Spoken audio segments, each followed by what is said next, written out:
13 जनवरी 2025 को शुरू हुआ प्रयागराज महाकुंभ खत्म तो 26 फरवरी के आखिरी स्नान के साथ हुआ, लेकिन उसके 2 दिन बाद ही मुख्यमंत्री योगी आदित्यनाथ ने विधानसभा में जो भाषण दिया उस पर समाजवादी पार्टी ने खूब बवाल मचाया। योगी आदित्यनाथ ने कहा था कि महाकुंभ में जिसे भी चीज की तलाश थी उसे वो मिली। योगी आदित्यनाथ का कहना था कि भक्तों को भगवान तक मिल गए, लेकिन गिद्धों को लाश और सुअरों को गंदगी ही मिली।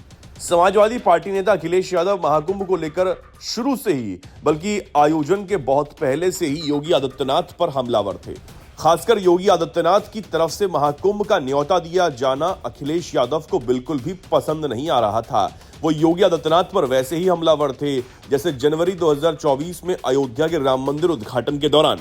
महाकुंभ की समाप्ति के बाद योगी आदित्यनाथ करीब 1.5 महीने तक ड्यूटी करने वाले कर्मचारियों को प्रोत्साहित कर रहे हैं। जैसे पुलिस वालों को हफ्ता भर की छुट्टी और बोनस देने का ऐलान किया गया, वैसे ही सफाई कर्मियों के लिए भी बोनस की घोषणा की थी। सफाई कर्मियों के साथ एक वीडियो शेयर करते हुए यूपी के पूर्व मुख्यमंत्री अखिलेश यादव ने मुख्यमंत्री योगी आदित्यनाथ को नए सिरे से कटघरे में खड़ा करने की कोशिश कर दी। सोशल साइट एक्स पर उनकी ही बात, जिससे जो तलाशा उसको वही मिला, शेयर करते हुए अखिलेश यादव ने सवाल उठाया, ये है साक्षात प्रमाण।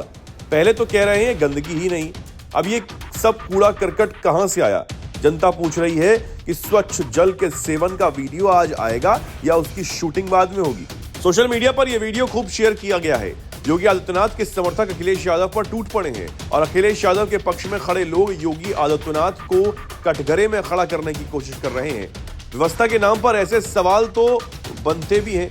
विपक्ष को तो लोकतंत्र में ये हक भी हासिल है, लेकिन व्यवस्था के बहाने आगे बढ़ते हुए निजी हमले भी सुनने को मिले हैं। जैसे लोकसभा में विपक्ष के नेता प्रधानमंत्री नरेंद्र मोदी के खिलाफ बात बात पर आक्रामक रुख अख्तियार करते रहते हैं। अखिलेश यादव भी उसी लाइन पर सवाल पूछ रहे हैं, भगवा कपड़े पहनने से कोई योगी हो जाता है क्या?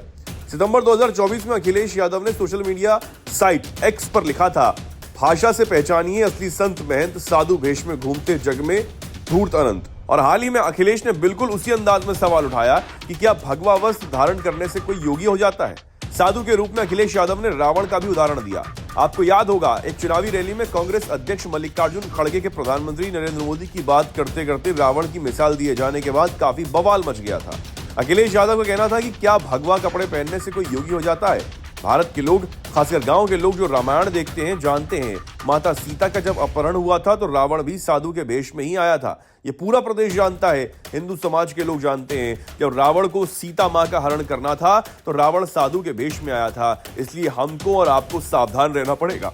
ऐसे लोगों से हमें सावधान रहना पड़ेगा जिनका व्यवहार और भाषा खराब हो गई। महाकुंभ में मची भगदड़ में हुई मौतों का मामला अलग था, वो व्यवस्था की बंद इंतजामी थी। अखिलेश यादव ने वित्त मंत्री के आम बजट भाषण पहले ही मौतों का मामला उठाया और बाद में पूरा भाषण भी दिया। घटना के वक्त अखिलेश यादव के संजीदगी भरे बयान की तारीफ भी हुई थी। अखिलेश यादव के बयान को राजनीतिक रूप से नहीं, नैतिक तौर पर भी सही माना गया और संसद में उनके भाषण को सही तरीके से देखा गया। देखा जाए तो महाकुंभ की मौतों पर सवाल सिर्फ अखिलेश यादव ने ही उठाया, लेकिन पूरा विपक्ष योगी आदित्यनाथ और बीजेपी को घेरने का बड़ा मौका चूक गया।